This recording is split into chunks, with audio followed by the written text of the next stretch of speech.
Mga master, wag na wag niyong itatapon ang takip ng inyong interior. Malaking tulong pala ito. Pwede pala ito maging tire bulb remover. At inikot ko na nga. Ayan. Kita niyo naman may slot. May slot na yan, sakto lang doon sa pito. Ipapasok ko yan. Dapat sakto yung slot. Yan o. Kita niyo. Ipapasok ko yan. Saka ko iikutin. Yan.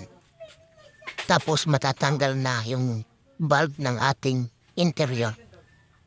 Pwedeng-pwede ito sa mga naglo-long ride.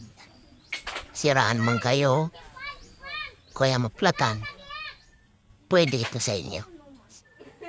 Tapos saka ko binalik. Tapos, iikutin ko lang ulit para mabilak. Ayan o. Kita nyo mga master.